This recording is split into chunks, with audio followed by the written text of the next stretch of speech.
Romans took dressing seriously and they made it as a special part of their lives. There are several properties which had a significant role in Roman lives. Style of dressing for men and women from high classes, the material of the clothes, and extra materials for physical appearances. Roman dress differed from one class to another. The tunic was worn by common people, horsemen and slaves, was made from a coarse dark material. The tunic worn by patricians was made from white wool or linen. Magistrates wore the tunic called Augustiglia, and senators wore a tunic with broad strips, tunic laticalia. Military tunics were shorter than these worn by civilians. The toga was allowed to be worn by free Roman citizens. A Roman could tell how important or wealthy a person was from their toga. The differentiation between rich and poor was made through the quality of the material. The upper classes wore thin, naturally colored wool togas, while the lower classes wore coarse material or thin felt. There are also so many varieties of toga.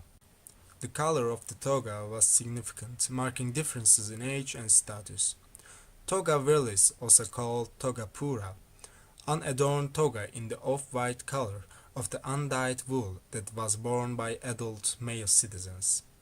Toga praxiteca, of white toga with a broad purple border shown in the right-hand drawing.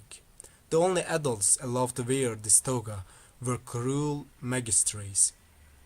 Toga pula, toga made of dark-colored wool worn during periods of mourning. Toga candida, artificially white toga worn by candidates for political office.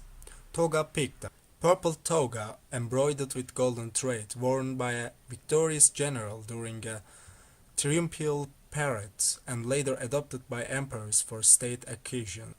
A variant of this costume was the toga purpura, an old purple toga worn by the early kings and possibly adopted by some emperors. Fewer restrictions by laws, customs and traditions existed on the dress of women. If initially is believed to have been largely white, like the dress of men, then didn't appear to stay so for long. Female clothes instead being of almost any color. The basic female garment was the stola. It was essentially a long tunic reaching to the ground. It could have long or short sleeves, or be entirely sleeveless. The stola was generally worn over another long tunic, the tunic interior.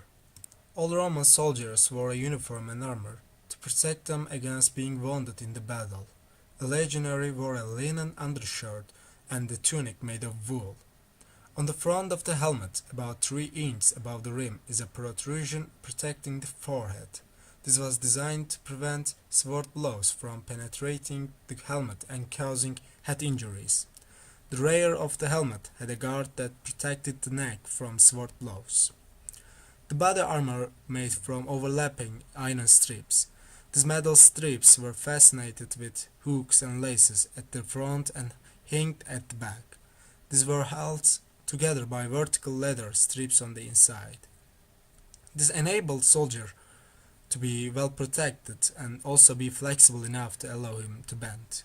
The armor was strengthened by front and back plates below the neck. The shoulders were protected by a pair of curved pieces. It is interesting to note that most Roman armor probably did not shine. They used a lot of chainmail, which doesn't shine. They also made scale armor. Scale armor shines a little but not much, and they made a leather armor with the metal on the side, or at least under the leather, probably again on the backing of linen, to make 3 layers. So, although the ancient Romans loved the ornate and glittery, their armor most probably did not shine.